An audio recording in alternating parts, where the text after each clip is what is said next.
Telangana municipal ఎన్నికల్లో కాంగ్రెస్ కు చెయ్యెత్తి చేకొట్టారు జనం. ఈ ఘన విజయంపై టీపీసీసీ చీఫ్ మహేష్ కుమార్ గౌడ్ తో పాటు మంత్రులు స్పందించారు. ప్రజాపాలనకు జనం బ్రహ్మరథం పట్టారన్నారు టీపీసీసీ చీఫ్ మహేష్ కుమార్ గౌడ్.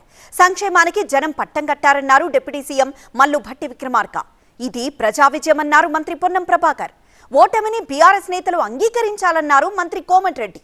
ఈ విజయంతో తమపై బాధ్యత మరింత పెరిగిందన్నారు మంత్రి పొంగులేటి. ఇక తెలంగాణ బ్రాండ్ ఇమేజ్ ను దెబ్బతీయాలనుకున్న వాళ్లకు ఈ ఫలితాలు చెంపపెట్టన్నారు మంత్రి శ్రీధర్ బాబు. మేము ఇస్తున్నటువంటి సంక్షేమం, మహిళలకు ఉచిత బస్సు మొదలుకొని మొన్నటి సన్న బియ్యం వరకు ప్రజలు రుచిగా ఆస్వాదిస్తున్నటువంటి సందర్భం ఇవాళ మున్సిపల్ ఎన్నికల్లో వారు ఇచ్చిన తీర్పు.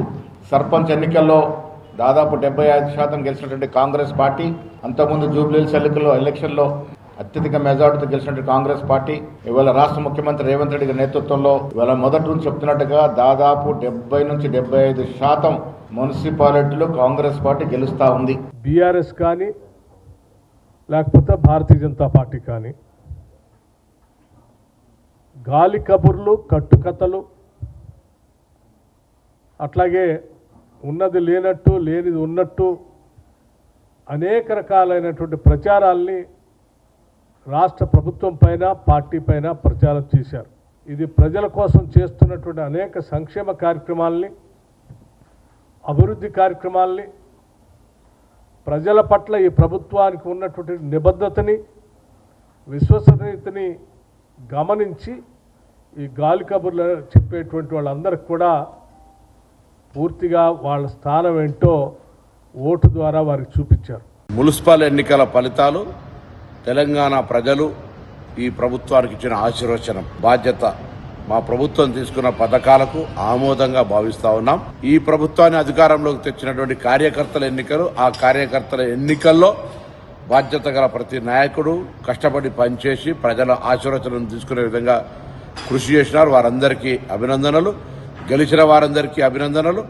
ఇది తప్పకుండా ముఖ్యమంత్రి గారి నేతృత్వంలో జరిగినటువంటి ఒక గొప్ప సంక్షేమ కార్యక్రమాలు ప్రజల దాకా నేరుగా చేరినాయి కాబట్టి గెలుపు సాధ్యమైంది. అర్బన్ ప్రజలు అబద్ధాలు చెప్తే నమ్మి ఓటేస్తారు. అందరూ మేధావులే ఉంటారు కదా. 90 మున్సిపాలిటీ గెలిపించినాక ఓటమిని అంగీకరించాలి. మా ప్రభుత్వం ఇలా చేసే కార్యక్రమాలతో ఇన్ని సీట్లు గెలిచిన 90 మున్సిపాలిటీలు, 4 కార్పొరేషన్లు. వచ్చే ఎన్నికల్లో కూడా మళ్ళా కాంగ్రెస్ ప్రభుత్వం ఏర్పడుతున్నది. ఆ విధంగా కష్టపడతాం మేము. నల్గొండ జిల్లా అంటే కాంగ్రెస్ అంటే నల్గొండ జిల్లా. ఏది ఏమైనా ఈ ప్రభుత్వానికి మరింత బాధ్యత పెరిగింది.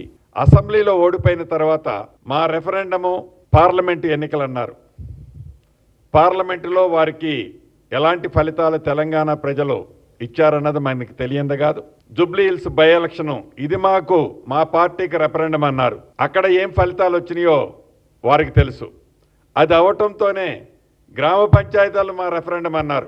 గ్రామ పంచాయతీలు తీర్పు వచ్చిన తర్వాత అది కాదు ఇది కాదు, మాకు పట్టణ ప్రాంతాల్లో పూర్తి గ్రిప్ ఉంది, పట్టణ ప్రాంతాల్లో మా సత్తా ఏంటో చూపిస్తామని చెప్పారు. అదనంగా పట్టణ ప్రాంత ప్రజలు కూడా కాంగ్రెస్ పార్టీని దీవించారు.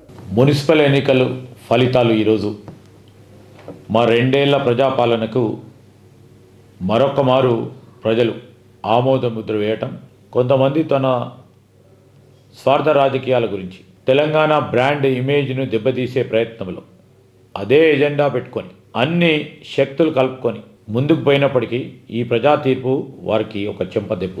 ఒకవైపు రాష్ట్ర ఆర్థిక వ్యవస్థను గాడిలో పెడుతూ, మరోవైపు అభివృద్ధి సంక్షేమాన్ని ప్రజల వద్దకు చేర్చాలనే మా ప్రభుత్వ సంకల్పానికి ఈ ఫలితాలు నిజంగానే